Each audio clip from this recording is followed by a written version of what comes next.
so that they would control it.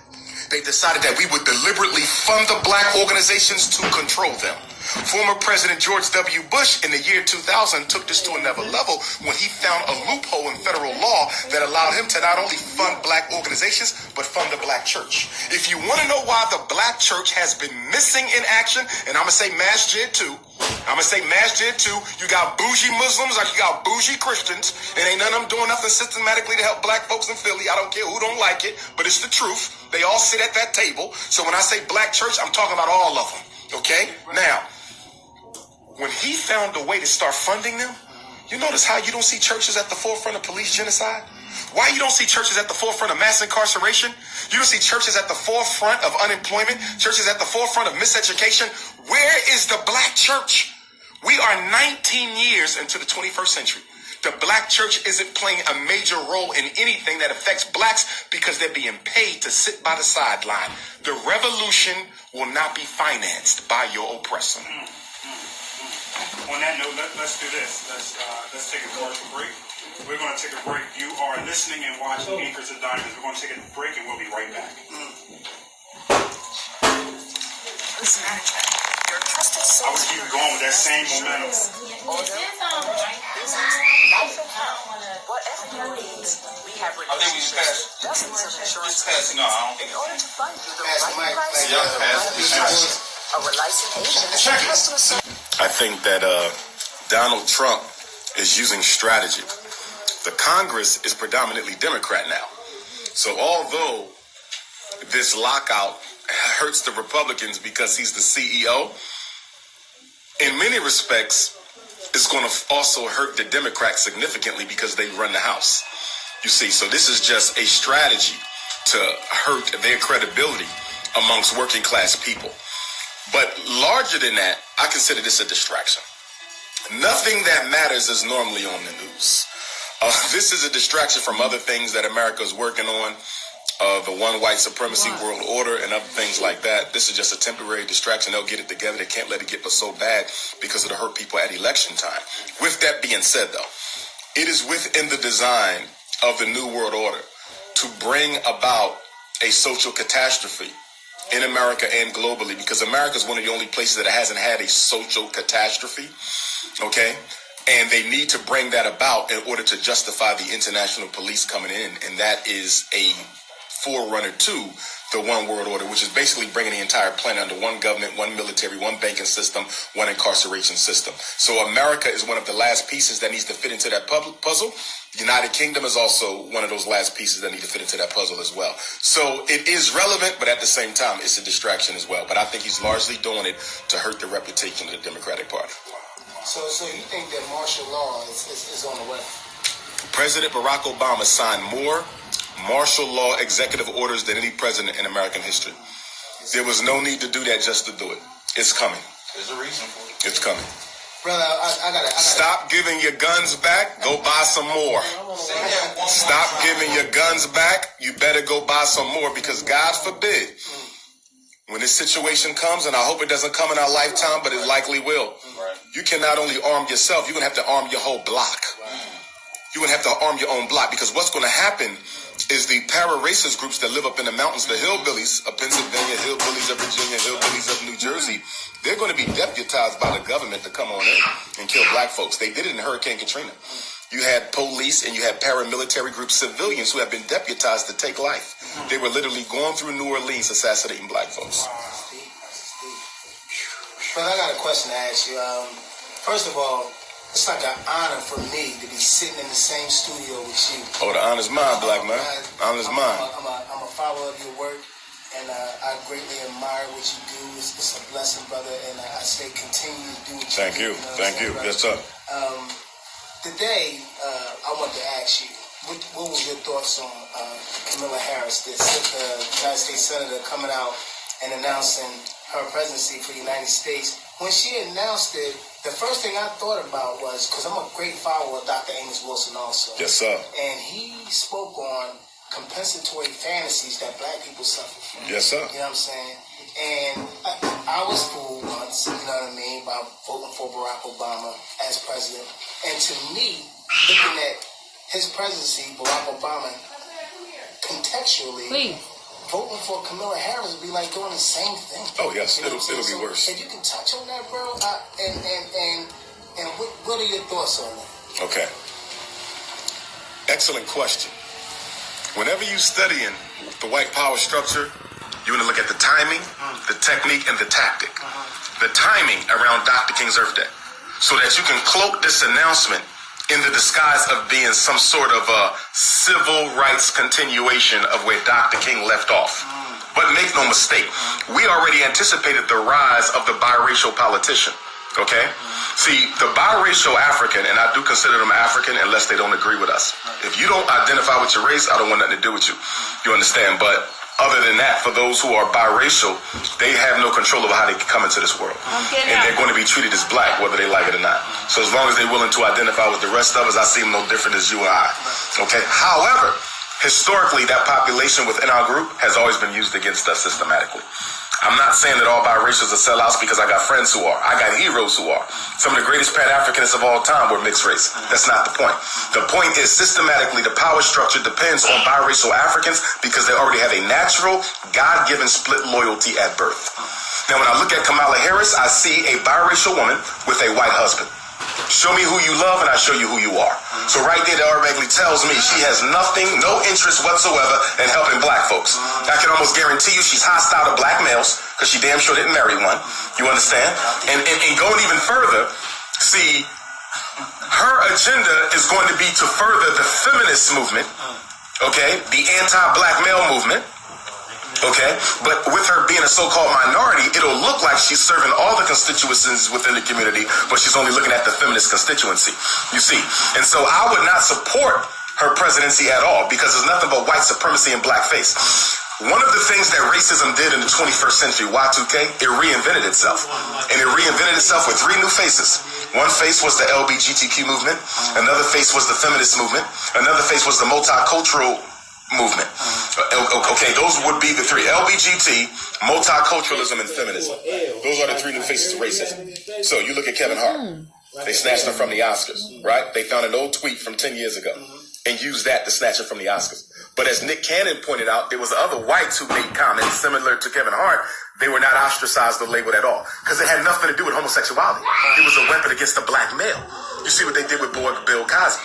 40 ugly old white women all wake up at the same time and say he must have harassed me 20, 30, 40 years ago. First of all, you're not going to wait to destroy the most successful, popular black man in entertainment at that time. Right. He was on top of the world. Yes. You wait till he's no longer on top of the world to come out with it? Y'all was set up to do that. Okay? The crime was destroying a successful black man. But the tactic was to make it look like he was the perpetrator, not the victim. So this is what they're going to be doing going on now. Now they're snatching all these black men out of prominence with what? Me Too. Yeah, right, you see? Right. Or you either offended women, you offended gays, you offended the multicultural thrust of American society, which is nothing but an illusion.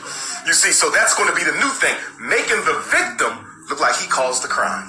That's the new racism. So Kamala Harris is going to be worse than Barack Obama. Worse! Because she's a female.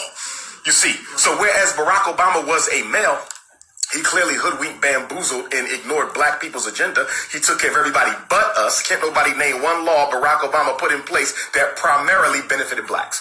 But I can name you three that exclusively benefited gays. I can name you two that exclusively benefited immigrants. I can name you one that specifically targeted women. Why is that? Because I heard you speak on these three components before, and that they're kind of to pull away from the black man. Yes. Now, where I agree with you, not that it matters, but where I agree with you is the fact that I see it, I know it. I grew up with mostly black men, and I see how our society, or the society that governs us, is taking black men basically by the scrotum and snatching them down the best way that is possible.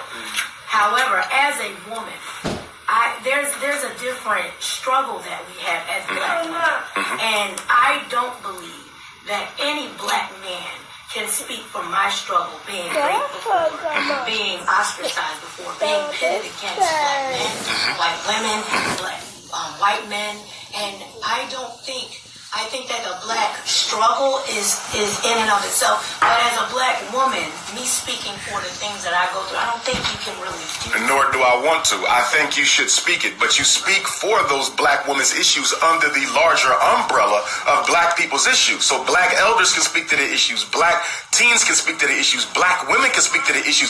The issue with the black feminist is, first of all, you're using the white woman's paradigm for your struggle. That's number one, okay? But then the second issue is you're linking up with white women who have never historically been an ally to black females. When you go back to the slave plantation, guess who the black woman's number one enemy was? The white wife of the slave master. Because she's... Yes! It was the white woman that made him sell your babies away. It was the white woman that made him whip you until you died to show you he didn't have any affection for you. The white woman doesn't care about the black woman, but she will use, as my brother just said, imagination and emotion to make you think she gives a damn. And black people have only benefited white struggles in one way, providing it with the numbers that they need to gain the momentum necessary to carry their agenda. We're being used by the LGBTQ. That is a white racist movement. We're being used by feminists. That is a white racist movement. We're being used by the multiculturalists. That is a white racist movement. So I'm not saying the black woman doesn't speak for herself. You should, but do it as black women and not as colorblind females. What are your thoughts on what's going on as it relates to Hollywood? And I'll give you one right now. R. Kelly. I didn't know if he wanted to talk about it. No, hit it. I know No, hit it. Listen, as someone who works in the schools, as a school psychologist, my doctorate is clinical psychology. I got into this field to help children. For me, there's no statute of limitations on child molestation or pedophilia. You understand? I don't care if you did it last week or 50 years ago, you should be held accountable for it. I want to say that out front. However, going back to the three new faces of racism, feminism, LGBTQism, and multiculturalism, okay, arts and entertainment or whatever channel put this on, they don't give a damn about black kids, black women, black men, black people. This was done for three reasons. Because first of all, most of the crimes he committed are old. They happened. So why wasn't this done back then? All of you in the video, why didn't y'all expose R. Kelly back then? You know why y'all didn't expose him? Because y'all thought y'all was going to get something out of this. The sickness of the R. Kelly show is the fact that everyone on the show was an accomplice to the crime. So my question to them would be, when they lock him up, because you love kids all of a sudden, but you didn't at that time, are you acceptable being named as an accomplice and being sentenced to prison time yourself? Every parent, every woman, all of you are guilty. And my issue with the black feminists is they want to separate R. Kelly away from the system in which he existed. This was not a one-man operation. This was a system of people that preyed on children or allowed them to be preyed on and did nothing as long as they were getting what they expected out of the situation. That's not justice. The only reason why you exposing them now is because you didn't get what you wanted. If you would have became a big pop star, we wouldn't even be hearing about them kids who allegedly were molested. And the only reason why I'm saying allegedly, because everybody got a right to tell their story. And until I see both sides and see the evidence and see everything else, I can't say who's guilty, who's not. But the way this is being done, this is nothing more than a test run by white power to see if we can get the black community on our side. Either way the black community goes, we will benefit. Let me tell you what I'm talking about. Let's say the black community says R. Kelly needs to go to jail. He's a pedophile and we do not accept pedophilia. The white power structure says good. Black people are willing to let us destroy their own. So then, any black man we want to take down in America who is not guilty of R. Kelly's crimes, we'll just paint them as pedophiles because it's been so sensationalized in the media that we can take out 24 more prominent black men who are not guilty because we got the black community to align themselves with the same criminal and justice system that's been destroying a community for hundreds of years. Now, let's say we go the other route and say, let's protect R. Kelly, okay? Because he's a hero and he's a successful black man and we ain't gonna let the white man get him.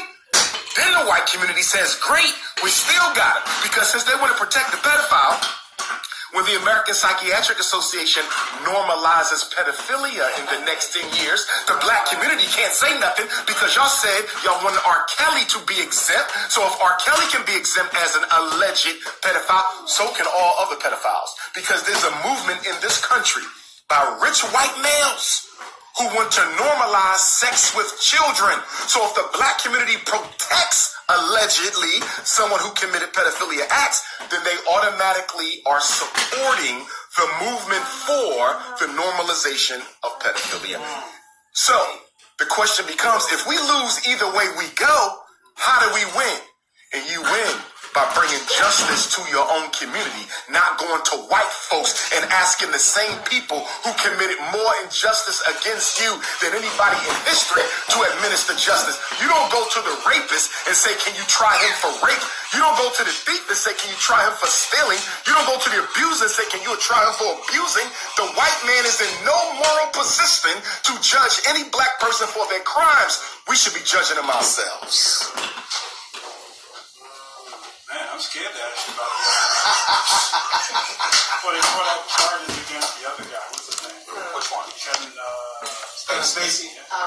Oh, but did you hear what Kevin Spacey said? What is that? And mind you, Kevin Spacey didn't get an R. Kelly show. No, he been quiet.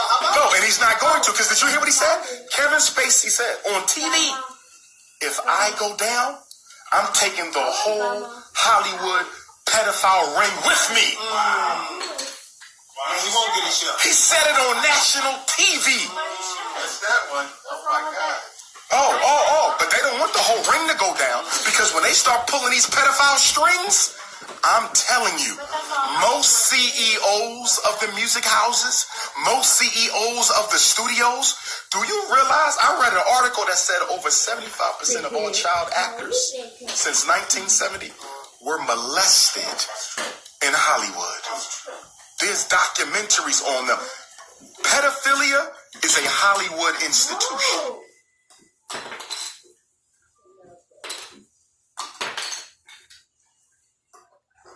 I now find it.